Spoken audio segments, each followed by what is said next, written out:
Yo en realidad soy experto en la sábana santa. De hecho, mi tesis doctoral la he escrito sobre ese tema. Y muchísima gente me decía, bueno, pero ¿y cuándo vas a hacer algo sobre la Virgen? Y pensé, bueno, ya lo haré. Porque claro, yo tengo la sana costumbre de no hablar de lo que ignoro. Y como el tema de la tilma de la Virgen de Guadalupe es una cosa bastante compleja, yo tenía un cierto reparo, no por nada, sino sencillamente por la falta de tiempo para poder prepararlo con el rigor con el que yo quiero dar las conferencias. El 1 de enero yo me quedé desempleado, porque la empresa en la que yo estaba trabajando se ha vendido. Y entonces pensé, pues mira, me va a venir de maravilla, porque ahora voy a tener un poquito más de tiempo para preparar esto para la Virgen, y además se lo ofrezco como intención para ver si de esa forma ella, que es mi valedora y mi agente laboral, me reubica en un sitio en el que pueda seguir siendo útil. Así que por eso estoy aquí con la tilma del indio Juan Diego. ¿Cómo sabemos estas cosas? Pues lo sabemos a través de los documentos históricos que nos hablan acerca de cómo se llevó a cabo la imagen. Hay un documento muy interesante, es un relato corto que se lo debemos a este señor que estamos viendo aquí venerando la imagen, el padre Juan González.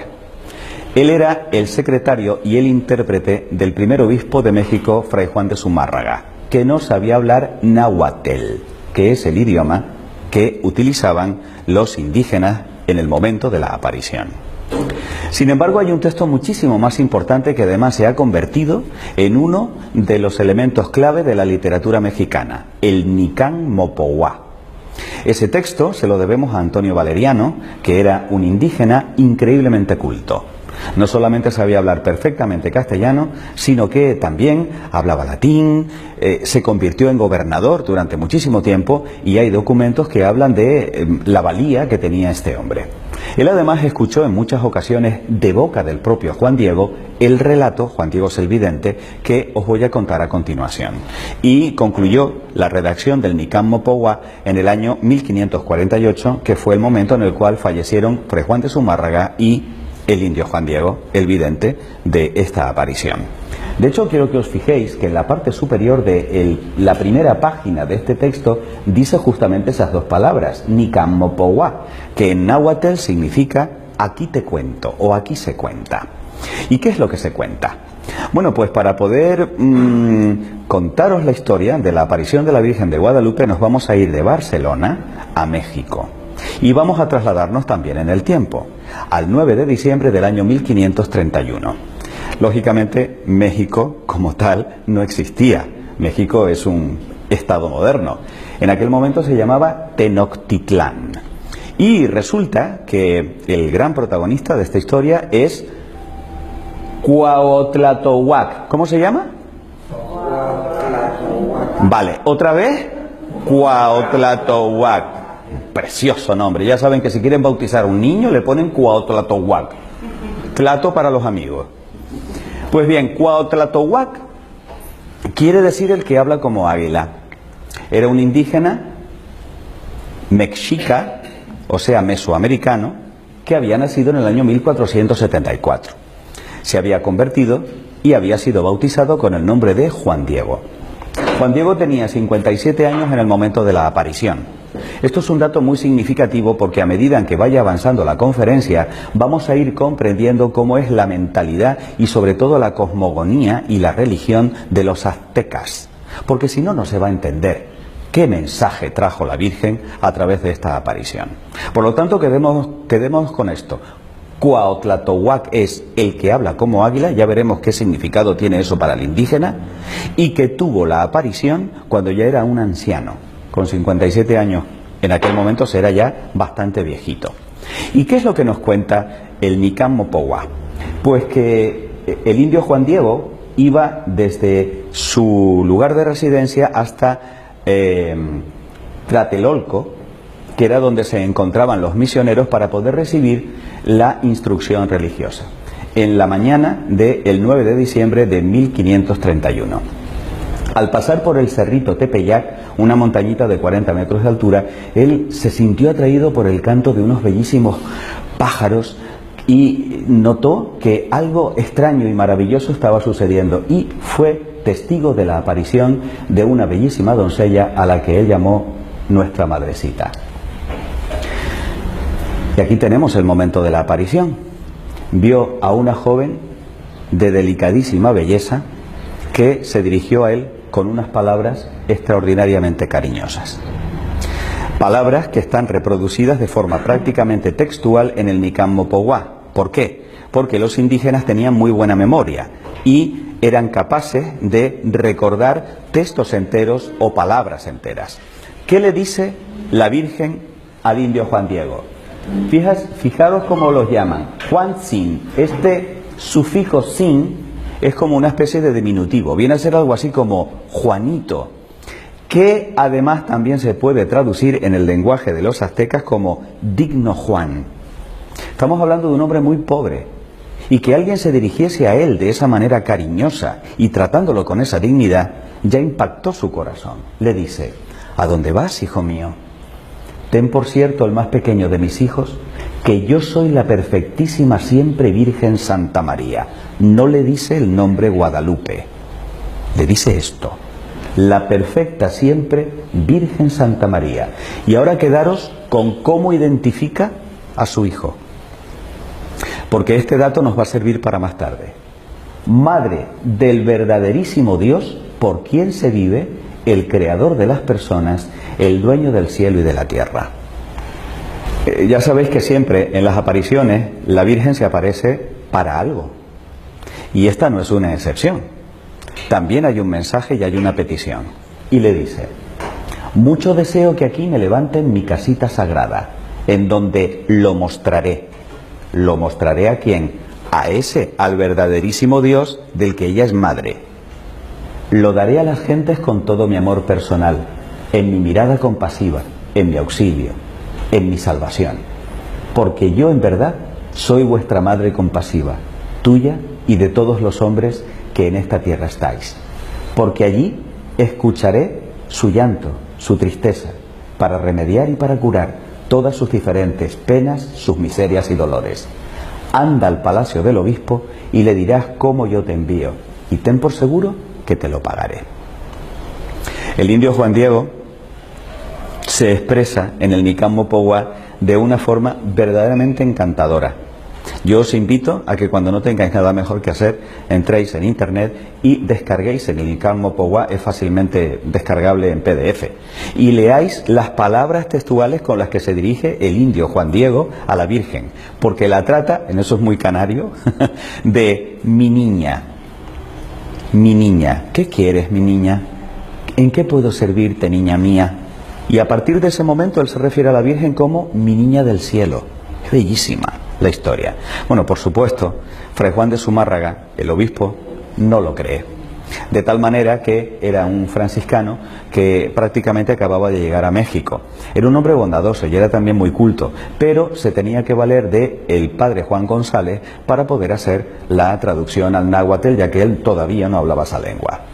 Pues bien, sucede que el hecho de que llegara un indígena recién convertido diciendo que se le había aparecido la Virgen y que encima estaba pidiendo que se le construyera un templo en el llano, pues aquello estaba totalmente fuera de lugar para este hombre, y le dice: vale, Juan Diego, vente mañana que ya esto lo veremos en otro momento. Juan Diego, obediente, se va del palacio del obispo y vuelve otra vez al Tepeyac, en donde por segunda vez se encuentra con la niña celestial y le dice: ay, mi niña, manda a alguien más culto que yo no sé nada, yo soy un ignorante, yo soy un hombre de la tierra. A lo cual la Virgen le responde: escucha al más pequeño de mis hijos, ten por cierto que no son escasos mis servidores, mis mensajeros, pero es muy necesario que tú personalmente vayas, y mucho te ruego, hijo mío el menor, y con rigor te mando, que otra vez vayas mañana a ver al obispo, y de mi parte hazle saber mi voluntad. El indio Juan Diego se despide de ella y por supuesto queda que en efecto va a volver al día siguiente para poder insistir en el mensaje que tiene para Fray Juan de Zumárraga. En esa segunda entrevista con el obispo tampoco le cree, y entonces Fray Juan de Zumárraga ya como decimos en Tenerife, un poco mosqueado, le dice, bueno, dile a tu niña que te dé una señal, para que así yo pueda creerla. Juan Diego no ve nada raro en esa petición, todo lo contrario, se pone muy contento porque dice, ay, qué bien, porque seguramente mi niña me va a dar la señal que me está pidiendo el obispo.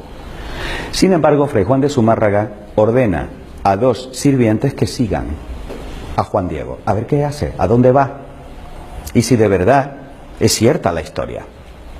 Juan Diego era un hombre que se conocía perfectamente a aquellos andurriales, y aunque él no sabemos si sabía que le estaban siguiendo, iba de una forma muy rápida y a pesar de ser un viejito, cogió camino y como que despistó a los sirvientes.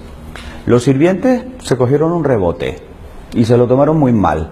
Y entonces volvieron otra vez a Fray Juan de Zumárraga y le empezaron a decir, mira, olvídate porque este es un cuentista. Esto lo que te está contando son mentiras, no le hagas caso, vete a saber qué es lo que quiere, etcétera, etcétera. Y empezaron a malmeter de Juan Diego con el obispo Fray Juan de Zumárraga. Pues bien, una tercera aparición, en la cual le dice, mi niña del cielo, el obispo me pide una señal. Dame algo para que yo le pueda demostrar que en efecto estás aquí ante mí. Y entonces le dice la Virgen, bien está, hijo mío. A mí esto siempre me ha llamado la atención, ¿eh? La Virgen se somete a la voluntad del obispo. Ojo con esto. A mí me parece de una enorme trascendencia. La Virgen es fiel al proyecto de su hijo. Y no debemos olvidar de que la Iglesia es jerárquica. Y por tanto, si ella se somete a lo que es el mandato del obispo, ¿por qué no lo vamos también a hacer nosotros? Aunque el obispo no nos caiga bien o no comprendamos aquellas cosas que nos está pidiendo en un determinado momento. Pues dice, volverás aquí mañana para que le lleves al obispo la señal que te ha pedido. Con esto te creerá. Y acerca de esto ya no dudará, ni de ti sospechará. Y sábete, hijo mío, que yo te pagaré tu cuidado y el trabajo y cansancio que por mí has emprendido. Palabras llenas de dulzura que llevan al éxtasis al indio Juan Diego. Sin embargo, ya sabéis que cuando el Señor nos manda una misión, el diablo siempre se pone a alborotar, lo cual es una gran señal, porque quiere decir que las cosas están conforme al Evangelio y que eso que el Señor nos ha mandado le va a hacer daño. ¿Y de qué manera intenta desbaratar los planes de la Virgen? Veréis, Juan Diego vivía con Juan Bernardino, que era incluso más viejito que él, era su tío. Le había recogido en su casa y Juan Diego cuidaba de él. Ellos se dedicaban al pastoreo, a la recolección, eran agricultores. Le tenía un gran cariño, en realidad lo trataba como si fuera como un padre.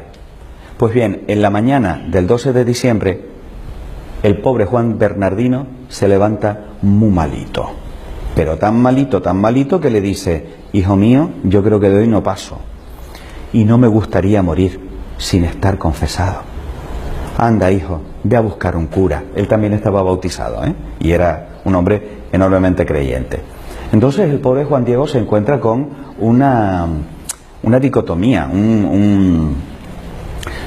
una decisión que tomar. ¿Voy a donde está la niña del cielo o voy a cumplir con esta última voluntad de mi pobre tío antes de que se muera? ¿Sabes lo que decide? Coger por otro camino. Dice, bueno, voy a conseguir al cura y luego ya vendré, que seguramente la niña me esperará. Sorpresa. La Virgen se hace la encontradiza y se le aparece en medio del camino y le dice, pero ¿a dónde vas, Juanito? ¿A dónde vas por aquí? Respuesta de Juan Diego, le dice, ¿cómo amaneciste hoy, niña mía? Porque se vio sorprendido por la Virgen y entonces por donde no estaba previsto que se fuera. Y le dice, ¿cómo tienes hoy tu cuerpecito? ¿Te duele algo? ¿Puedo hacer algo por ti? Es encantador el diálogo entre Juan Diego y la Virgen, ¿no? Y entonces le cuenta lo que sucede. Mi tío está muy enfermo, está a punto de morir. Deja que vaya a tu casita sagrada del Tlatelolco para que traiga a uno de tus sacerdotes, confiese a mi tío, pueda morir en paz y luego haré lo que tú me pidas. ¿Qué creéis que le responde la Virgen? Escucha, Ponlo en tu corazón, hijo mío. Bellísimas palabras que nos recuerdan el Evangelio de San Lucas, que en varias ocasiones nos dice, la Virgen conservó esto y meditó esto en su corazón. Pues ella le dice lo mismo a Juan Diego. Que no es nada lo que te espantó, lo que te afligió, que no se perturbe tu rostro ni tu corazón. No temas esta enfermedad, ni ninguna otra cosa punzante, aflictiva. ¿No estoy aquí yo, que soy tu madre? ¿No estás bajo mi sombra y mi resguardo? ¿No soy la fuente de tu alegría? ¿No estás en el hueco de mi manto, en el cruce de mis brazos? Son bellísimas las palabras. ¿Tienes necesidad de alguna otra cosa? Que ninguna cosa te aflija, te perturbe, que no te apriete con pena la enfermedad de tu tío, porque de ella no morirá por ahora. Ten por cierto que ya está bueno. Imagínense la alegría de Juan Diego, saber que ya no tenía que ir a Tlatelolco ni que preocuparse por su Juan Bernardino, porque estaba seguro de que la Virgen iba a curarle. Y entonces la Virgen, no contenta con eso, le dice, anda, sube a lo alto del cerro en el que nos encontramos y tráeme de allí las flores que encuentres. Maravilla. Cuando Juan Diego sube a lo alto del Tepeyac, se encuentra con que de manera milagrosa la Virgen ha hecho flores, rosas de Castilla, flores completamente desconocidas en aquel lugar. ¿Y qué es lo que hace? Lleno de alegría, porque dice, bueno, con esto me creerá el obispo. Las recoge en el ayate o tilma, que es como una especie de ponchito que llevaba por encima. Las recoge, coge todas las que puede. Además, está embriagado con el olor y se da cuenta de que las flores desprenden una iridiscencia totalmente antinatural, pero que le llena de alegría y de gozo solamente viendo aquello. Y entonces se las lleva a la Virgen. ¿Sabes lo que hace la Virgen? Con todo su amor las toca y las coloca ella misma con sus manos y las acomoda dentro del ayate del indio Juan Diego. Y le dice, mi hijo menor, estas diversas flores son la prueba, la señal que llevarás al obispo. De mi parte le dirás que vea en ellas mi deseo y que por ello realice mi querer, mi voluntad. Y tú que eres mi mensajero, en ti absolutamente se deposita mi confianza. Y mucho te mando con rigor que nada más a solas, en la presencia del obispo, extiendas tu ayate y le enseñes lo que llevas. Y le contarás todo puntualmente. Le dirás que te mandé que subieras a la cumbre del cerrito a cortar flores, y cada cosa que viste y admiraste, para que puedas convencer al gobernante sacerdote, palabras textuales, para que luego ponga lo que está de su parte para que se haga, se levante mi templo que te he pedido. El indio Juan Diego sale corriendo. Le faltan tiempo para llegar al palacio del obispo. ¿Y qué es lo que se encuentra? Se encuentra con los sirvientes que le maltratan y que tratan de robarle el contenido que él llevaba atesorado en su corazón. Yo estoy seguro de que él hubiera dado la vida para evitar que alguien le hubiera quitado aquello, porque el mandato de la niña era que se lo tenía que mostrar al obispo. Por fin, después de mucho suplicar, llega un momento en el que él se sienta en la puerta y dice, no me moveré de aquí hasta que no vea al obispo. Le dejan pasar. Ellos también intuyen que hay algo especial en esa carga que trae Juan Diego. ¿Y qué es lo que sucede? Pues que el obispo le dice, bueno, si has traído esa señal de tu niña del cielo, muéstramela. El indio Juan Diego, siguiendo el mandato de la Virgen, le cuenta todo y en ese momento deja caer las rosas a los pies del obispo. De tal manera que no solamente aparecen las rosas, sino que aparece también grabada de manera milagrosa la imagen de la Virgen Santísima en el ayate del indio Juan Diego. Por supuesto, al obispo Fray Juan de Zumárraga no le queda la más absoluta duda de que, en efecto, el relato del indio es auténtico y se convierte en el primero de los que veneran la imagen de la Virgen de Guadalupe en su oratorio privado. Era imposible, cuando se hizo pública aquella noticia, acoger a tanta gente que iba a llegar hasta allí. Y ese es el motivo por el cual en una procesión fue trasladada a la iglesia para que de esa manera todo el mundo pudiese también venerar la imagen de la Virgen. Estamos en la mañana del 12 de diciembre de 1531. Lo que acabamos de ver, por supuesto, es una recreación con unos actores, pero este es un cuadro que representa a Fray Juan de Zumárraga en el momento en el cual se aparece la Virgen de Guadalupe. Quiero que os quedéis, por favor, con esta cara de Fray Juan de Zumárraga, porque, repito, es otro dato que también nos va a servir más tarde cuando os muestre una cosa a medida en que os vaya explicando todo lo que se sabe sobre la tilma del indio Juan Diego, porque lo maravilloso es que la tilma la tenemos en la actualidad y se ha estudiado científicamente, y por eso estoy yo aquí, para contaros las maravillas que hay con respecto a esta reliquia maravillosa. Simultáneamente, la Virgen Santísima se aparece a Juan Bernardino y efectivamente le cura de su enfermedad y le revela su nombre.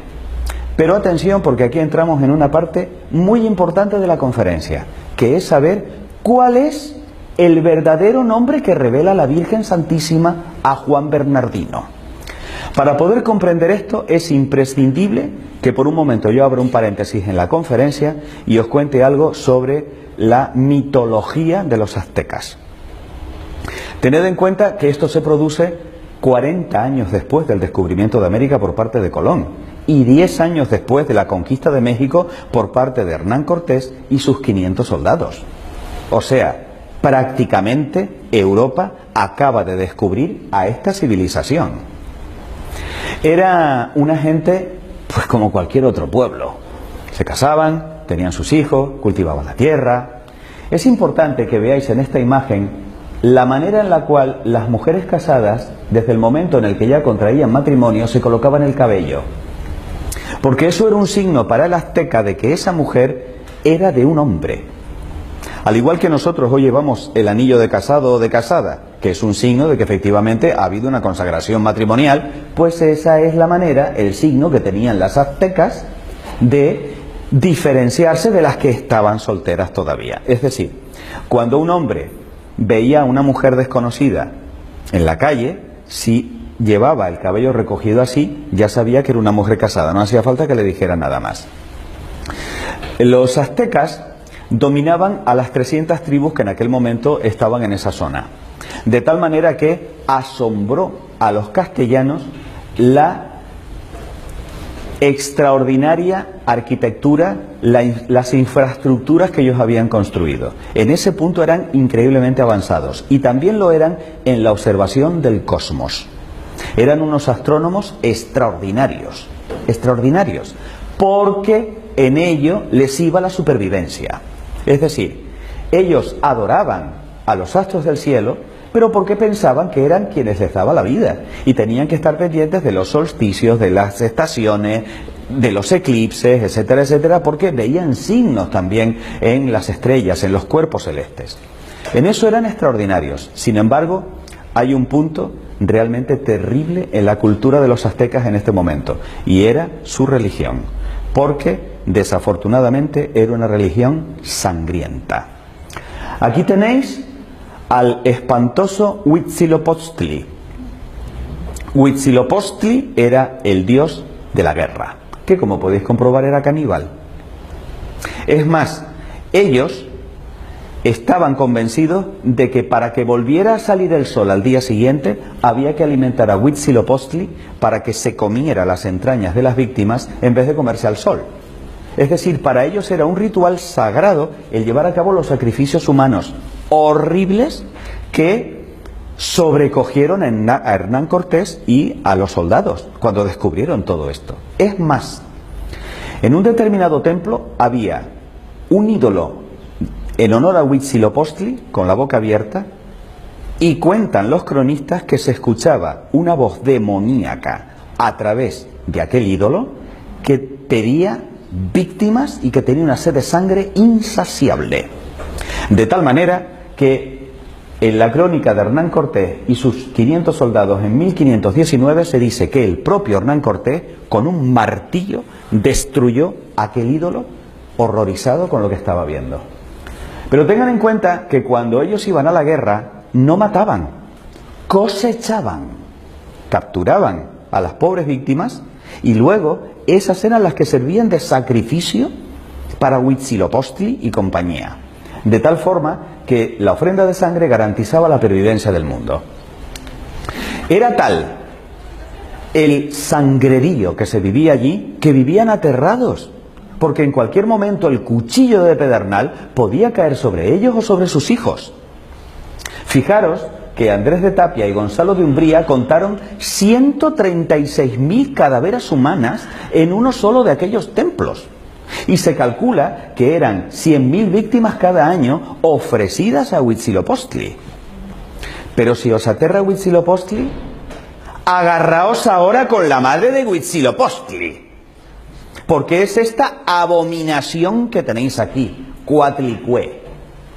2 serpientes que le salían de la cabeza, otras tantas de las manos, las garras que le salían de los pies. Coatlicue es la que tiene la falda de la serpiente, absolutamente satánica. Es más, sacrificaban a las madres embarazadas, les sacaban los fetitos, desecaban las cabezas cortadas de los fetitos y con los cráneos adornaban a la Coatlicue, le ponían los collarcitos a la Coatlicue. ¿Sabéis dónde tenía el templo Coatlicue? En el monte Tepeyac, justamente donde escoge la Virgen aparecerse. ¿Y sabéis cuál es el nombre que le revela la Virgen Santísima a Juan Bernardino? Ella es la Virgen Tecuatlazupe, la que aplasta a la serpiente. Yo no sé a ti, a mí esto me parece de una belleza indescriptible y de una sutileza de la Virgen alucinante. ¿Qué es lo que pasa? Que cuando le comunica el nombre Tecuatlazupe a los castellanos, ellos que todavía no entendían bien el náhuatl, ¿qué es lo que entienden? Tecuatlazupe de Guadalupe, la nuestra, la castellana, la que tenemos en Cáceres, pero ya me dirás tú qué tiene que ver la Virgen de Guadalupe con la que se conserva en Cáceres. Absolutamente nada. Es decir, la Virgen de Guadalupe es una errónea comprensión del nombre extraordinariamente significativo que revela la Virgen, porque es la que aplasta a la Coatlicue, a la serpiente sanguinaria madre de Huitzilopochtli. Pues bien, ¿cómo continúa la historia? Aquí llega el momento en que os tengo que hablar de Ometeotl. ¿De quién? Ometeotl. Vale. Pues resulta que Ometeotl, dentro de el panteón de dioses aztecas, era un dios raro, porque a diferencia de Huitzilopochtli, que era el dios de la guerra y el dios sanguinario y el dios caníbal, este era el inventor de sí mismo y era el dios de la vida y era el dios de la alegría y era el dios de la naturaleza, el que hacía brotar las plantas, y era el dios que mantenía la unidad entre todos. Era un dios extraño, y además era un dios que no tenía forma antropomórfica, sino que se representaba con esta especie de espiral, y en medio había una flor llamada Nahuioyin, que a partir de ese momento comienza a ser el símbolo de ese dios de la vida y de ese dios universal y cósmico que mantiene a todos unidos. Ometeotl. ¿Sabéis cómo conocían a Ometeotl? A ver si os suena algo. El creador de las personas, el dueño del cielo y de la tierra, el verdaderísimo Dios por quien se vive. ¡Ay, qué casualidad! Resulta que la Virgen se identifica a sí misma como la madre de este. Fijaros cómo es un mensaje para los aztecas. Es un mensaje para los indígenas, que ellos comprendieron perfectamente. Pero no queda ahí todo. Vamos a estudiar con calma los símbolos que podemos encontrar en la Virgen de Guadalupe. Señoras, señores, esta es la tilma del indio Juan Diego, tal y como se conserva en la actualidad en la Basílica de México Capital. Como pueden comprobar, es de una indescriptible belleza. Estamos hablando de un trocito de la tilma, porque en realidad eran 3 trozos y solamente la imagen ocupa 2. Esto que tenemos aquí es la costura que va pasando de un lado a otro. Además, hay una cosa que siempre me encanta, porque no podemos olvidar que la Virgen Santísima es una señora. Es decir, si no hubiese inclinado la cabeza, la costura le hubiera pasado por la cara. Y eso a una señora como que no. Es decir, está estratégicamente colocada para que la costura de la tilma no solamente no dañe la imagen, sino que es que encima, como veremos más tarde, las propias imperfecciones de la tilma añaden gracia y volumen a los rasgos de la Virgen, de tal manera que un error de los hilos, un nudo, forma el labio inferior y le da el volumen que tiene el labio inferior. Es alucinante. ¿Qué es lo que encontramos en la tilma del indio Juan Diego? Bien, la tilma nos muestra una imagen de la Virgen que mide 1,43. O sea, no llega al 1,5 metros. Pero tiene proporción áurea. No sé si habéis oído de esto. Los artistas, los pintores, los escultores están buscando la perfección de la belleza. Y resulta que han descubierto que hay como una proporción en todo lo que nos resulta bello a los seres humanos, que es justamente esa, la proporción áurea, perseguida ya desde el tiempo de los griegos en todas sus esculturas y pinturas. Pues muy bien, esta tiene esa proporción y ha sido estudiada desde ese punto de vista. Pero no solo eso, es que se ve en el revés de la tela. Eso quiere decir que de alguna manera los pigmentos están impregnando y atravesando la tela entera. Pero cuidado, porque el lienzo, es decir, la tilma, no estaba preparada. No tenía ningún tipo de apresto, ni ningún material, ninguna textura para poder evitar que esas imperfecciones dañaran lo que se iba a reflejar allí. A ningún pintor se le hubiera ocurrido trabajar con un trozo de tela que no estuviera previamente preparado. Pero es que además esto no es pintura, porque no hay huella de pincel. Es como si de alguna manera la imagen estuviera fotocopiada, serigrafiada encima de la tela, lo cual no tiene explicación, porque esto no se puede hacer por mano humana, porque si no, no tendría estas características. Y aquí se parece un poco la imagen de la Virgen de Guadalupe con lo que nos encontramos en la Sábana Santa. Son imágenes imposibles, imágenes que no se pueden reproducir con la tecnología contemporánea, pero son imágenes que requieren una explicación por parte de la ciencia, porque están ahí. No se pueden negar, no es una entelequia filosófica, es algo que se puede palpar, medir y pesar y llevar a un laboratorio. Los hilos resaltan los detalles y en realidad estamos hablando de un pictograma. Los aztecas no escribían con letras, sino que utilizaban imágenes, algo así como los egipcios y los jeroglíficos. Pictogramas, es decir, dibujos que representan cosas. Vamos a ver qué es lo que representa detalladamente la imagen de la Virgen de Guadalupe. Por lo pronto lleva el pelo suelto. ¿Qué quiere decir eso? No está casada, es virgen. Esta muchacha es virgen. Indiscutiblemente, cuando el indígena ve el pelo, dice, esta no está casada. No solo eso, sino que además lleva un broche de jade con la cruz dibujada. Daros cuenta de que el jade era una piedra semipreciosa que ellos pulían para hacer los espejos y la consideraban divina. ¿Por qué? Porque les mostraba la imagen, a ellos mismos, su imagen, la veían reflejada en el jade. Es más, al ver que el jade que lleva el broche tiene el mismo signo que ellos veían en los estandartes de los conquistadores y en las velas de los conquistadores, dicen, uy, cuidado, porque esta es de la misma religión de estos que vienen del otro lado del mar, a los cuales también nosotros consideramos dioses. Porque, ¿sabéis el tema de Hernán Cortés, no? Ellos pensaban que eran dioses también, porque no los habían visto nunca con casco y con barba, que era justamente como representaban algunos de sus dioses. Por lo tanto, no tuvieron duda de que aquellos eran superpoderosos. Cuidado con esto, porque a veces se interpreta mal. A nosotros, occidentales, el ver a alguien así nos da la idea de estar rezando, ¿no? Para un azteca, el colocar la mano así significa, te traigo un regalo, tengo un obsequio para ti. Este es el signo de regalo para los aztecas. Con lo cual, ellos comprenden, esta nos trae un regalo, vamos a ver qué regalo nos trae. El ceñidor, indiscutiblemente, significa que esta muchacha, que es virgen, está embarazada. Y ya les va sonando eso que le contaban los misioneros, de que la madre de Jesús, a pesar de ser virgen, tuvo a Jesús. Se cuentan 46 estrellas en todo su manto. Esto es tan impresionante que merecerá la última parte de la conferencia. Dentro de un rato os hablaré de las estrellas. Pero tened en cuenta que, además, los rayos del sol salen detrás. Lo que quiere decir que si ésta se tapa con las estrellas, tapa al sol y está encima de la luna, esta es infinitamente más poderosa que nuestros dioses, porque nuestros dioses están a su servicio.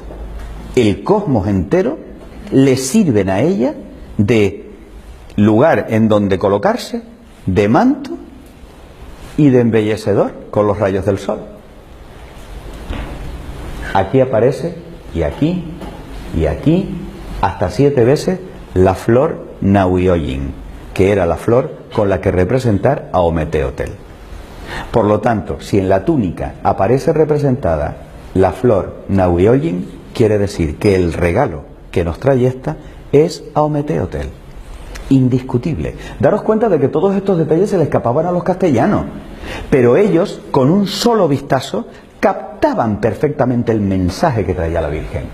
No solo eso, daros cuenta de que ella tiene la rodillita levantada y ese es el motivo por el cual se ve la zapatilla.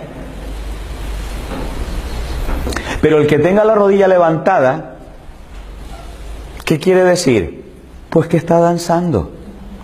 ¿Cómo adoran los indígenas? Bailando. ¿Y esta qué está haciendo? Está danzando. Que solamente bailaban ni siquiera en la fiesta, sino en el momento de la adoración. Por lo tanto, esta está adorando al Ometeotl que nos trae de regalo. Es decir, el Ometeotl es más poderoso que ella, porque ella lo está adorando. El color de la túnica es un color verde azulado, pero curiosamente era el color de la capa de Moctezuma, el emperador. Por lo tanto, el emperador era el único que tenía la autorización, la autoridad para poder vestir ese color. Era el color de los emperadores. Por lo tanto, si ésta se viste de ese color es porque es una emperatriz. No solo eso, sino que además nos encontramos con que está sobre la luna, como ya os he dicho. ¿Sabéis lo que significa México? El ombligo de la luna. Por lo tanto, ella viene a posarse sobre nuestra tierra. Ella viene también a bendecir el ombligo de la luna, México. Y por último, el angelito. Quiero que os fijéis que el angelito tiene cara de anciano y que además va vestido con la camisa que llevaban los convertidos, los indígenas convertidos. Pero no tiene alas de angelito, tiene alas de águila. Es que habla como águila. Es Juan Diego. Es decir, nos está trayendo a la Virgen. Y fijaros que con una mano coge el cielo, representado en la túnica, en el manto, y con otro coge la tierra, que es la túnica. Él une el cielo y la tierra a través de la Virgen Tecuatlazupe. Bellísimo. Bueno, pues una vez analizados los símbolos de la Virgen de Guadalupe, vamos a seguir profundizando en lo que es la teología aztecas. Tened en cuenta que para ellos había dos elementos absolutamente clave, que era el templo y las flores. ¿Por qué el templo? El templo tenía forma de montaña, pero esto es una constante en prácticamente todas las culturas. Las pirámides también tienen forma de montaña. ¿Por qué? Leed la Biblia. Incluso Jesús, todos los hombres de la Biblia suben y bajan de las montañas. Las montañas es el lugar privilegiado de encuentro con Dios. Claro, evidentemente aquí vemos que es una montaña ensangrentada. Pero ¿qué sienten ellos cuando descubren que los conquistadores ocupan sus templos? Que aquella civilización está herida de muerte y que o cambia o desaparece. Eso es lo que ellos interpretan cuando ven el templo profanado, entre comillas, por los conquistadores. Si no hay templo no hay civilización, no hay cultura para ellos. Y con el tema de la flor sucede lo siguiente. La flor se representa con el corazón. Y nosotros utilizamos las flores pues como un gesto de cariño o como un adorno. Para ellos es muchísimo más, porque la flor es el símbolo de la verdad. De tal manera que cuando yo envío un mensaje a otro con una flor, quiere decir, ponle el cuño que esto es verdad. Si yo le voy a declarar la guerra a otra tribu, yo le mando flores.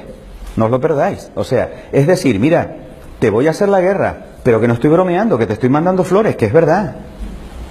Ese es el sentido que tiene de que de todos los símbolos habidos y por haber, la Virgen haya escogido flores para poder demostrarle a Fray Juan de Zumárraga que el mensaje era verdad. Que llevara flores un indígena quiere decir, no te estoy mintiendo, confía en mí, esto es cierto. ¿Veis qué bonito? Por eso la flor, y el símbolo más importante es la flor Nahuioyin, porque es la que les da la clave de que aquel es Ometeotl. Eso es interesante, que vayamos también sabiendo un poco acerca de qué es lo que sucede con los símbolos para los aztecas y que los vayamos comprendiendo. Aquí empiezan las cosas raras y maravillosas de la tilma. Si yo cojo la imagen de la Virgen de Guadalupe y la coloco sobre un mapa de México, haciendo coincidir las flores Nahuioyin con las montañas y volcanes que en la realidad están en el mapa de México, coinciden perfectamente.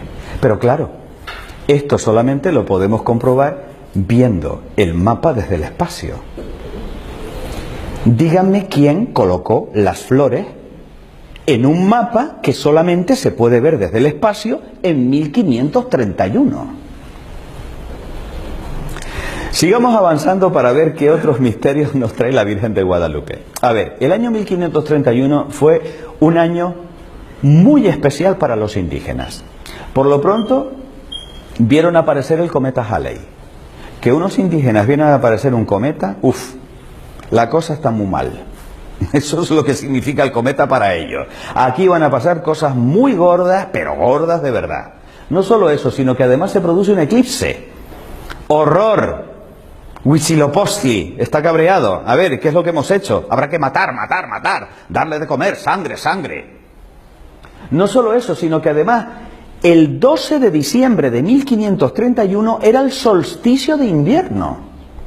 Y cuidado, porque aquí hubo un desfase, porque en realidad, según el calendario gregoriano, tendría que haberse producido el 22 de diciembre, no el día 12. Pero es que en 1531 no estaba el calendario gregoriano, estaba el juliano. Y el calendario juliano es el 12 de diciembre, el día que escoge la Virgen para quedarse grabada en la tilma. El solsticio de invierno, ¿qué significa? Acaba la oscuridad y empieza la luz. Se acaba un periodo de oscuridad y ahora vamos a empezar con este sol que renace, con estos días que a partir de ahora van a empezar a ser más largos, a vivir de una manera diferente.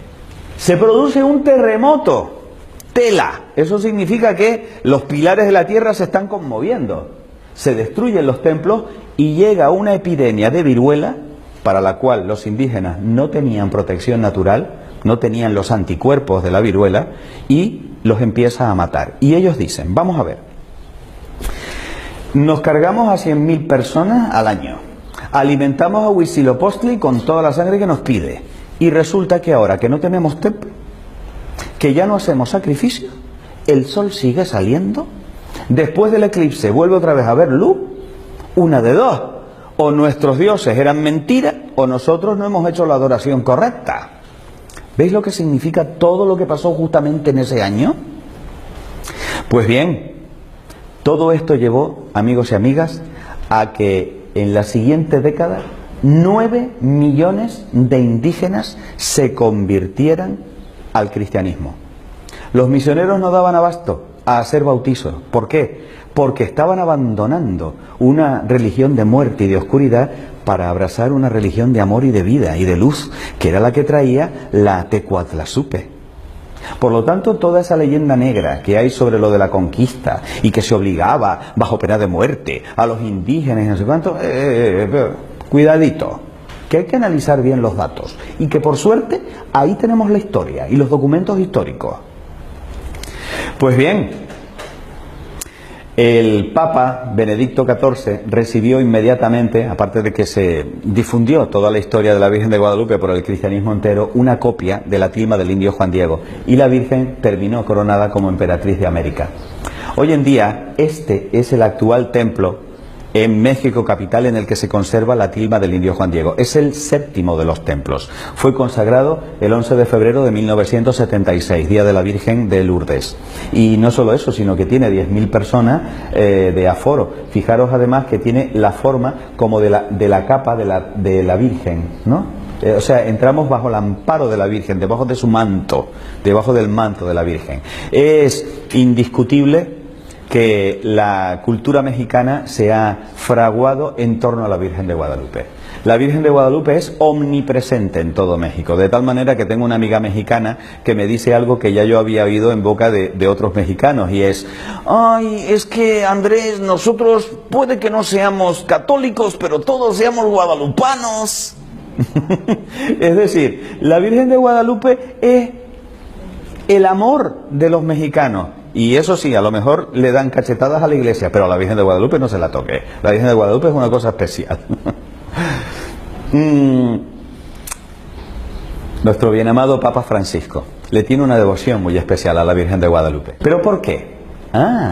Porque resulta que hay un dato del Papa Francisco que desafortunadamente, desde mi punto de vista, ha sido silenciado de manera sistemática por los medios de comunicación, y es que el Papa Francisco, ahí donde lo ves, es un científico, está licenciado en ciencias químicas. ¿A que esto no lo sabían todos? O sea, por primera vez en 21 siglos un científico se sienta en el trono de San Pedro, lo cual yo creo que es maravilloso para la Iglesia, puesto que es un hombre capaz de distinguir los hechos de las opiniones. Es decir, él comprende la naturaleza extraordinaria de la imagen reflejada en la tilma, como veremos a continuación, que no tiene una explicación racional, y por tanto, él, cada vez que tiene oportunidad, habla de la Virgen de Guadalupe y, por supuesto, se encomienda a la Virgen de Guadalupe. ¿Cuál es el siguiente paso para seguir profundizando? Vamos a analizar la tilma, porque da la sensación de que la tilma es indestructible. ¿Por qué digo esto? Cuando hablamos de la tilma, fijaros en esta imagen, es como esa especie de mantita con la que se cubrían los indígenas antiguos. Está hecha de ixtle, que es un tipo de agave. Es un tejido muy burdo, muy vasto. Pues bien, la tilma mide 104 por 170 centímetros, pero los tejidos de esta planta, una vez manufacturados, que más han resistido, no han durado más de 20 años. Y les estoy hablando de un tejido que de manera absolutamente antinatural ha pervivido 480 años sin que haya una explicación de cómo es posible que no se pudra. Porque además, 116 años estuvo sin protección. ¿Sabes lo que significa eso? Tú pon una tela y pon nada más que un año debajo de la tela, 10 velas todos los días. A ver qué le pasa a la tela. Imagínate 116 años de velas, de rosarios pasados, de pañuelos, de medallas, de que si a alguno le dolía el cuello, se rozaba también con la tilma para que se le quitara, porque era la medicina, era el gran remedio para todo. 116 años, maravilla, repele el polvo, repele a los insectos, no hay ni un solo huevo de mosca.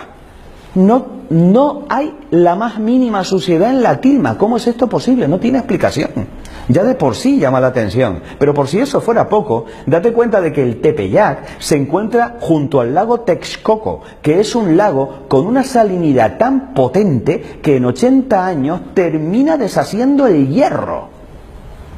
¿Cómo es posible que no le haya afectado a la tilma?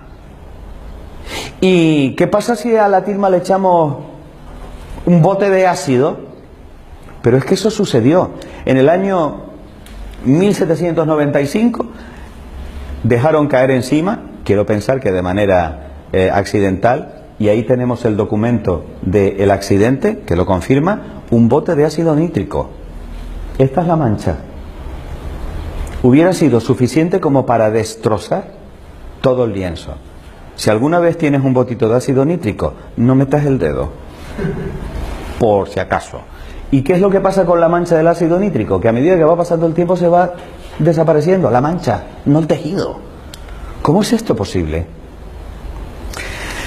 Por si eso fuera poco, el 14 de noviembre de 1991, este mequetrefe, Luciano Pérez Carpio, subió devoto con un ramito a depositarla bajo los pies de la imagen de la Virgen de Guadalupe, con un potente explosivo de dinamita que estalló, que reventó los cristales de toda la basílica, y que no solo eso, sino que hizo añicos los cristales de las casas de alrededor. Fijaros cómo quedó el Cristo de bronce que estaba también en el altar, suficiente para destruir con creces la tilma. Y no sufrió ni un solo rasguño, ni la tilma ni el cristal, que no era antibalas. Lo de los cristales antibalas es reciente. Por cierto, voy a hacer un paréntesis. Yo solamente odio a un enemigo que crea que es real. ¿O no? Bien. Tanto odio en contra de la Virgen de Guadalupe, ¿por qué? Interesante reflexionar esto, ¿no? O sea, se arriesga a que lo pillen, a que lo masacren, a que lo metan en la cárcel, yo qué sé, con tal de poner un explosivo a los pies de una imagen en la que supuestamente no cree. Bueno, vamos a seguir profundizando. Esta es la tilma tal y como se encuentra en la actualidad, en el interior de la basílica. Como veis, es un lugar muy bonito para visitar. Pero vamos ahora a empezar a profundizar en la imagen, porque como te dije hace un ratito, se trata de una imagen que es imposible. Por lo pronto, le sacaron unas hebritas de color, con color, y se la mandaron a un químico para que las analizara. Pero no cualquier químico, no, vamos a buscar al mejor. A un premio Nobel de Química. No nos conformamos con menos. El doctor Richard Kuhn, premio Nobel en 1938. Deducción del premio Nobel de Química. Los pigmentos de la imagen no son ni de origen animal, ni de origen vegetal, ni de origen mineral, ni de origen sintético. O sea, no se conocen pigmentos como estos en la naturaleza de este planeta. Y confiesa el premio Nobel de Química: no soy capaz de determinar de dónde proceden los pigmentos. El premio Nobel de Química. Los doctores Philip Callahan, biofísico de la Universidad de Kansas, y Jody Smith, catedrático de Filosofía de la Ciencia de la Universidad de Miami, sometieron a la imagen a luz ultravioleta y a imagen infrarroja, y descubrieron que la imagen ha sido retocada. A ver, una cosa es añadir y otra es resaltar repintando. Lo que ha sucedido ha sido lo último. Se han resaltado cosas de la imagen repintando encima. ¿Y eso cómo lo podemos comprobar? Aparte de lo que han hecho estos señores con la luz infrarroja y ultravioleta, pues comparando la imagen actual con imágenes más antiguas. Por ejemplo, esta tomada por Manuel Ramos en 1923. Comparen. Allí parece mucho mayor. Observen la dulzura y la belleza de la cara original. Le han colocado un colorete. Le han hecho una rinoplastia, porque le han hecho la nariz más chiquita. Le han puesto papada, porque la papada, aunque os parezca mentira, es un signo de belleza para los indígenas. ¿Qué le vas a hacer? No tienen por qué copiar nuestro canon de belleza. Pero es que, por suerte, no tocaron los ojos. ¿Por qué digo esto? Porque es aquí donde empieza la parte interesante. Bien, aquí tenéis lo que os contaba. Si ampliamos los labios, ver qué bonitos. Esto es un nudo que le da el resalte a los labios. Está estratégicamente colocada para utilizar los errores de la tela y hacerla más bonita todavía. Bien, ¿y qué nos revelan los ojos de la Virgen de Guadalupe? Aquí, repito, es donde viene lo interesante. Porque resulta que tenemos la opinión, por ejemplo, de un oftalmólogo, el doctor Graue, pero que no es cualquier oftalmólogo, es el rector de la Universidad Autónoma de México, una autoridad en su materia. Y que resulta que analiza los ojos de la Virgen de Guadalupe con un oftalmoscopio moderno y descubre que los ojos de la Virgen de Guadalupe reflejan la luz exactamente igual a como lo haría un ojo humano vivo, lo cual es imposible en una pintura. hecha con mano humana. No tiene sentido que esto suceda. Y dice el médico: examiné los ojos con un oftalmoscopio de alta potencia y pude apreciar en ellos profundidad de ojo como al estar viendo una córnea humana viva. Y cuenta la siguiente anécdota, que estaba tan fascinado con lo que estaba viendo, y teniendo en cuenta que la Virgen está mirando un poquito hacia abajo, que sin darse cuenta de que estaba hablando con una imagen que está en un lienzo, le dijo: mire un poquito para arriba. Y luego se quedó diciendo: ¿qué estoy haciendo? No es el único que lo ha examinado. Desde 1950 ha habido una veintena de oftalmólogos que han confirmado sus observaciones. ¿Qué es lo que sucede en los ojos de la Virgen de Guadalupe? Aquí me he de detener un ratito y voy a emplear la foto de este muchacho. Se le toma la foto, pero es que en el ojo, en los ojos del chico, están reflejadas las personas que él estaba mirando, porque los ojos son como si fueran espejos, que reflejan la imagen de lo que está viendo. Es más, si yo cojo una de las caras de uno de los amigos del chico retratado, lo puedo ampliar de tal manera que yo puedo identificar que este es Pedro, de todos los que está allí. ¿Me siguen, no? Vale. ¿Qué es lo que se descubre en los ojos de la Virgen? Alfonso Marcuet, fotógrafo en 1929, descubre el rostro de un hombre con barba. Se ve perfectamente los ojos, la nariz, la boca, y además tiene la mano así. Se está cogiendo el mentón, reflejado en una córnea de 8 milímetros. Pero no solo eso. Bueno, aquí tenéis otro fotógrafo más tarde, en 1951, Carlos Salinas, que confirma las observaciones. Aquí lo veis un poquito estilizado por un pintor, para que lo comparéis y os deis cuenta de la semejanza. No solo eso. La pregunta es, bueno, ¿esto será una pareidolia? ¿Qué es eso de una pareidolia? El cerebro humano crea imágenes y compone imágenes. Es lo que nos pasa, por ejemplo, cuando vemos formas en las nubes. Yo aquí veo una carita sonriente, y aquí veo una carita asustada, y aquí veo otra carita sonriente, y aquí una carita como diciendo hola, y esta como diciendo brr. Pero vemos que no es una cara, es una lavadora de la que está saliendo una tela. Es decir, ¿cabe la posibilidad de que lo que se ve en los ojos de la Virgen de Guadalupe sea una pareidolia? Sí, cabe esa posibilidad, a no ser de que las imágenes se vean en los dos ojos. Y a no ser de que aparezcan reflejadas en los dos ojos siguiendo la proporción de la distancia. Porque en este momento os esté reflejando en mis ojos. Pero si yo me pongo así, como está la Virgen de Guadalupe, en este ojo se verán un poquito más grandes vuestras imágenes que en este.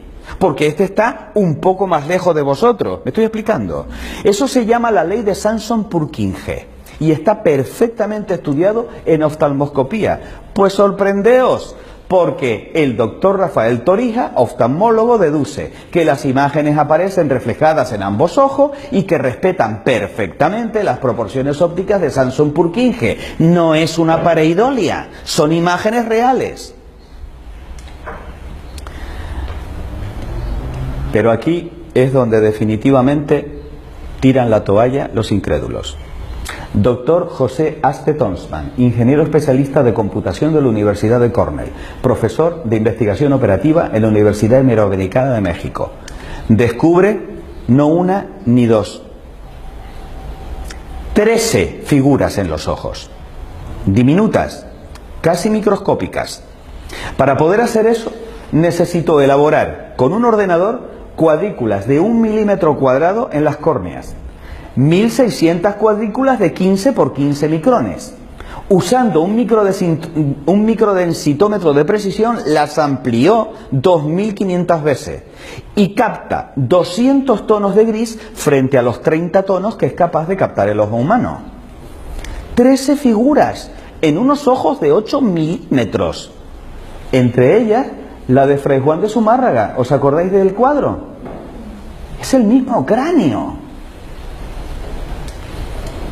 La de Fray Juan González, el intérprete que estaba a su lado. La del propio indio Juan Diego, que lo vemos aquí, con un gorro, desplegando la tilma, y uno dice, bueno, pero ¿cómo es posible que el indio Juan Diego llevara el gorro puesto delante del obispo? Y dices, claro, es que tenía las manos cargadas, no se lo podía quitar. Un indígena sentado con el pie levantado. Se ve incluso hasta las argollas y la coleta que tiene. Todo esto lo podéis ver con precisión con las imágenes que están publicadas en el libro del doctor Tosman. El ojo derecho y el ojo izquierdo. Veis que son las mismas figuras, pero respetando las leyes de Samson-Purkinje. Y un grupo familiar para completar las 13 figuras. Es alucinante. ¿Cómo es posible que esto lo haya hecho un artista? Cuando estamos hablando de que para ver esto necesito un ordenador de la era espacial, porque si no, no lo veo. Hipótesis. Pero bueno, ¿cómo es posible que aparezca el indio Juan Diego con la tilma extendida si la Virgen lo estaba viendo? El doctor Tosman dice, sí, es que en el momento en el que se extiende la tilma, la Virgen estaba invisible delante de aquel grupo de personas. Y un instante después proyecta su imagen en la tilma. Y la proyecta reflejando lo que ella está viendo un momento antes. Esa es la hipótesis. Esta sería la situación que tendría la imagen dentro del grupo de personas que aparecen también reflejados en sus ojos. ¿Y qué pasa con las estrellas? Bueno, pues a mí particularmente, que durante 4 años trabajé en el Instituto de Astrofísica de Canarias, esto ha sido una de las cosas que más me han tocado el corazón. Las estrellas reflejan la posición exacta de las constelaciones del norte y del sur, visibles el 12 de diciembre de 1531, solsticio de invierno. No están puestas al azar, aunque parece que sí. Tienen un porqué y un para qué esas estrellas. Porque hay un mensaje para los indígenas, pero también hay un mensaje para nosotros. Y lo hemos descubierto recientemente. Porque cuando yo hago coincidir las estrellas, no coinciden, a no ser que yo les dé la vuelta. Y si les doy la vuelta a las estrellas, resulta que con las estrellas que se ven yo puedo completar las constelaciones y colocar las estrellas que no se ven. Es decir, a la derecha está el hemisferio norte, a la izquierda está el hemisferio sur. ¿Y qué constelaciones se pueden ver? Pues como podéis ver aquí, esto es un estudio de los doctores Cantó y García de León, astrofísicos. Se pueden observar constelaciones como por ejemplo Ofiuco, en la zona de la capucha, Libra, ya bajando por el brazo, Escorpión, del cual solamente vemos unas cuantas estrellas, Lupus o lobo, que aparece en esta zona del costado, Sagitario, también aparece aquí, la Cruz del Sur se ve perfectamente en la parte inferior, Sirio, perdida en uno de los pliegues, el boyero en el otro lado, en su hombro derecho, la Osa Mayor aparece también representada, muy fácilmente identificable, la cabellera de Berenice, los lebreles. O sea, como veis, estamos hablando de algo que realmente sobrecoge. Pero estamos hablando además, cuidado, de una imagen, vamos a dar a la anterior, una imagen especial porque es una imagen especular anamórfica de las constelaciones vistas desde el espacio.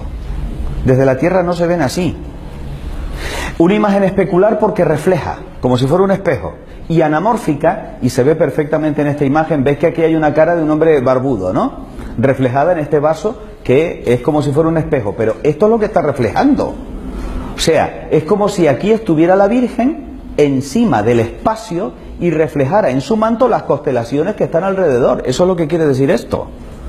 Está situada en el espacio, en el momento en el que se cubre con estas constelaciones, que tienen significado para nosotros.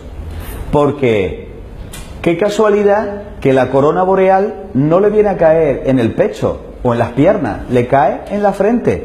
Es una reina. El boyero es el guardián, probablemente representa a San José, el que cuida de la Virgen y del niño. Virgo viene a caer justamente sobre el vientre. Es madre, pero es virgen también. Cristo es el león de Judá, por eso aparece también la constelación de Leo. El auriga es el buen pastor dentro de las constelaciones. Asclepio, hijo de Apolo, que es lo que representa Ofiuco, era capaz de devolver la vida a los muertos. El centauro, que es mitad hombre, mitad caballo, un ser con dos naturalezas, igual que Cristo. Dios y hombre. La cruz del sur, el Calvario, naturalmente. Hay una estrella en la constelación de Leo, que es Régulo, que representa al pequeño rey. Esta nos trae a un rey pequeñito. Y, maravilla, Sirio, en un pliegue como protegida, que en la lengua original se conoce con el nombre de Nasirene. Blanco y en botella. Nazareno. Este es el misterio de las estrellas de la Virgen de Guadalupe y lo último que se sabe de la Virgen de Guadalupe, pero también tiene una significación bíblica. Apocalipsis 12. Apareció en el cielo una señal grande, una mujer vestida de sol, con la luna debajo de sus pies y sobre su cabeza una corona de 2 estrellas. Está reflejando a la mujer del Apocalipsis. Estamos terminando. ¿Cuáles son las conclusiones que podemos sacar a la luz de lo que os he explicado? 9 conclusiones clave. Y yo me volveré tranquilito a Tenerife si esto por lo menos os queda claro. Primero, el ayate ha pervivido 480 años. Eso es inexplicable. De la misma forma que también lo es que la imagen no se haya deteriorado en absoluto o que haya resistido al contacto del ácido nítrico en 1795 o que haya permanecido intacto tras la detonación explosiva del año 21. O los símbolos presentes en la tilma y que sean un códice dirigido a los indígenas mesoamericanos del siglo XVI, en lo que San Juan Pablo II llamó una perfecta inculturación. ¿Qué es eso de la inculturación? Es hablar a los pueblos según aquellas cosas que le motivan y que les llaman la atención. Porque para un japonés, ponerse de rodillas solo lo hace en señal de rendición delante del enemigo para que el enemigo le corte la cabeza. Pues chica, si el japonés hace esto y es el mayor signo de reverencia y de amor que le puede hacer a otra persona, en vez de que se arrodille delante del Santísimo, que haga esto. Eso es inculturar. Porque evangelizar no es europeizar. Es hablar con los signos significativos para las personas que reciben el mensaje. Lo que ha hecho ella. Ha hablado con signos propios de aquella cultura. Y vaya si lo comprendieron. También es totalmente inexplicable científicamente que no se conozcan ni los pigmentos ni el procedimiento mediante el cual fue impresionada la imagen a un lienzo en el que no hay pinceladas, o que los ojos respondan a las características de una córnea humana viva. Y por supuesto no hay explicación a que existan 13 figuras humanas en los reflejos de las córneas solo visibles con tecnología contemporánea y que excluye cualquier posibilidad de casualidad o de fraude. O que las estrellas del manto muestren con precisión matemática las constelaciones visibles el 12 de diciembre de 1531. Estas son las conclusiones a las que me lleva la ciencia. La Virgen es auxilio de los cristianos. La invocamos así en uno de los bellísimos piropos que le lanzamos con las letanías lauretanas. Cuando se trasladó la imagen desde el oratorio de Fray Juan de Zumárraga en una procesión el 26 de diciembre de 1531, los indios, como ya sabes, iban danzando y desafortunadamente uno de ellos se clavó por accidente una flecha en la garganta y murió. Y entonces dijeron, vamos a llevársela a la Tecuatlazupe, que al fin y al cabo es la madre de Ometeotl, el dios de la vida. El indio volvió a la vida, de tal manera que aquí está el cuadro que representa ese momento. Cuando se extendió la noticia, llegaron en masa los indios de todo México para venerar a aquella que le había devuelto la vida a nuestro hermano. Voy a contaros una historia que a mí particularmente me parece muy bella. Ya estamos terminando. El 7 de octubre del año 1571 se llevó a cabo una batalla decisiva para Europa. Los turcos querían invadir Europa. Ya habían cogido Chipre, que en aquel momento pertenecía a los reinos de Italia. Y en Lepanto se iba a librar la batalla para evitar que Europa cayera en manos de los musulmanes en aquel momento. Sabiendo eso, se lleva a cabo una Liga Santa, formada por el rey Felipe II, por el Papa y por Venecia. y lanzan la armada. Pero la armada era infinitamente inferior que la increíble armada turca, una máquina de guerra perfectamente preparada para destruir al enemigo. ¿Qué es lo que hace el Papa? Manda un mensaje a la cristiandad: rezad el rosario conmigo en el momento de la batalla y pongámoslo todo en manos de la Virgen Santísima. Andrea Doria, el almirante que iba al frente de una de las naves castellanas, de una de las naves de la Liga Santa, colocó en el estandarte la imagen de la Virgen de Guadalupe y de manera totalmente incomprensible empiezan los cristianos a ganar la batalla, a pesar de tener el viento en contra. Tampoco hay una explicación, ni siquiera desde el punto de vista estratégico militar, a que hayamos ganado la batalla de Lepanto frente a los turcos, a no ser que haya habido ayuda del cielo. De tal manera que, para confirmar que efectivamente ahí estaba sucediendo algo más que una batalla militar, el Santo Padre San Pío V tuvo una visión en el Vaticano, a muchos kilómetros de distancia de la batalla, de que se había ganado la guerra de Lepanto. Y así se lo comunicó a los cardenales que estaban en ese momento rezando con él. Y además se conservan las actas de la hora en la que el Papa dijo: tranquilo, hemos ganado la guerra gracias a la Virgen Santísima. Eso de auxilio de los cristianos es una letanía lauretana impuesta por el Papa San Pío V en agradecimiento por haber vencido la batalla de Lepanto. Ya no te olvidarás de eso cada vez que la pronuncias después de rezar el rosario. Bellísimo. La Madonna di Santo Stefano de Abeto se conserva, esta fue la que iba en el buque de Andrea Doria. Se conserva en la actualidad en Génova, pero tenéis una sorpresa aquí en Barcelona. No sé si lo sabéis. Tenemos al Cristo de Lepanto, que también iba en una de las naves.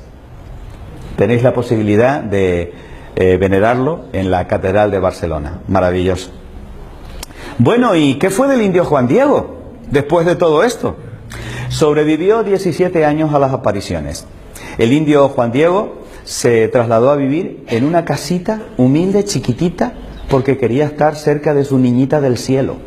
Y el resto de su vida se dedicó a contar una y otra vez a la gente que se lo pedía el relato de las apariciones. El indio Juan Diego murió y la Virgen no se deja ganar en generosidad. Le había dicho: te lo pagaré, y vaya si se lo pagó, porque el 31 de julio del año 2002 San Juan Pablo II decretó que Juan Diego es santo y está con su niña en el cielo.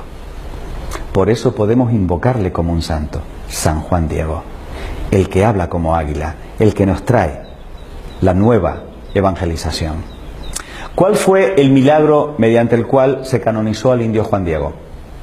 Juan Barragán, un chico de 20 y pocos años, drogadicto, estaba pasando por el mono de no tener la droga, y fue tal su desesperación que se lanzó del balcón al suelo. 5º piso, bajo los ojos de su madre, desesperada, que no pudo evitar que su hijo se tirara por el balcón. Lo que sí hizo la madre fue invocar a Juan Diego. Cuando escuchó el golpe del cráneo en el asfalto, bajó corriendo las escaleras y se encontró con que efectivamente su hijo estaba perdiendo masa cerebral, tenía los sesos desparramados. Lo único que hicieron los de las ambulancias fue confirmar la muerte del muchacho y cubrirlo con una sábana. Y de repente, cuando lo iban a meter dentro de la ambulancia, el chico se levanta, hace así, se cierra al mismo el cráneo y dice: ¿qué me ha pasado, madre? Se lo llevan al hospital y el médico encargado de hacer todo el informe, que después fue por supuesto consultado por la comisión para la canonización del indio Juan Diego, certificó que aquel chico era imposible que sobreviviera. De hecho, le colocaron un respirador, no podía respirar por sí mismo. Reunió a la comisión ética del hospital y dijo: mira, vamos a desconectarlo porque está clínicamente muerto. Cuando volvieron a la habitación se encontraron que el chico estaba sentado y estaba pidiendo de comer. No me lo estoy inventando yo, están las actas, se puede leer. Por lo tanto, ahí tenéis el milagro de San Juan Diego.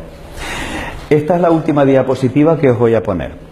Las imágenes con las que he estado ilustrando mi conferencia se deben a Jorge Sánchez y se encuentran en la actualidad en el Salón Reina de Puebla. Esta es la imagen que representa, de una manera lo más fidedigna posible por este autor, a la niña del cielo.